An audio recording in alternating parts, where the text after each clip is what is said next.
আজি আমি আজি পঞ্চমী দলৰ পিছত আজি পঞ্চমী দল শেষ হৈ যাত্ৰাত আচলতে আমি গোটেই ৰাইজে লগ হৈ আমাৰ ৰঙৰ ফাকু খেলিছোঁ। আজি আমাৰ মানে 92তম মানে পঞ্চমী দল আমাৰ দলাইগাঁৱৰ, গতিকে আমি যাতে গোটেই ৰাইজৰ অসহায় দূৰ হয়, সকলো সম্প্ৰীতি মানে মিলাপ্ৰীতি থাকিব পাৰোঁ, এইখিনিয়ে আৰু এই ৰঙৰ ফাকুৰ উৎসৱত যাতে সকলো মানে বিদ্বেষ দূৰ হৈ একত্ৰিত হৈ থাকিব পাৰোঁ, এইখিনিয়ে আমাৰ বাৰ্তা।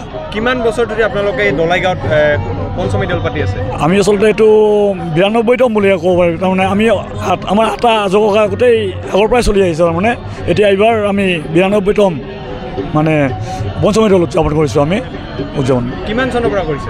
কিমান চন ঠিক মনত নাই, মানে 92 1339 শকাব্দ 1300। কিমান দিনীয়া কাৰ্যসূচী আপোনালোকে হাতত? আমাৰ 4 দিনীয়া কাৰ্যসূচী অধিবাসৰ পৰা অধিবাসৰ আৰু এদিন পূজা, তাৰপিছত এদিন ভৰ, তাৰপিছত আজি আৰু সোৱাৰী, এইখিনিয়ে আৰু 4 দিনীয়া কাৰ্যসূচী।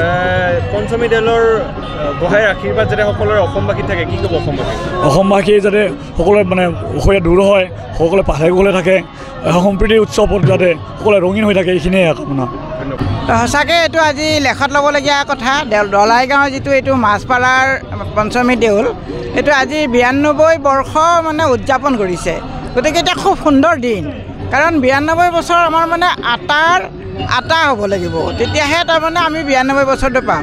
কিন্তু আমিও বৰ্তমানো তাৰমানে আমি যে এই আটাৰ দিনৰ পৰা আমি যে আজি মানে এই পঞ্চমী দেউল উপভোগ কৰিব পাৰিছোঁ, সঁচাকৈ দলাইগাঁওবাসীৰ কাৰণে এটা সৌভাগ্য দিন।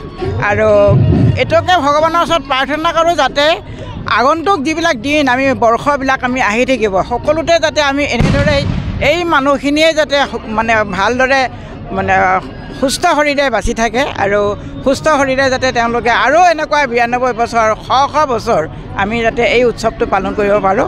কাৰণ হোলী মানে হ'ল আমাৰ হিন্দু মানুহৰ এটা মানে লেখত ল'বলগীয়া উৎসৱ। গতিকে এই উৎসৱত আমি এনেকৈ বছৰে বছৰে পালন কৰি থাকোঁ আৰু কৰি থাকিম বুলি আমি ভগৱানৰ ওচৰত প্ৰাৰ্থনা কৰিছোঁ।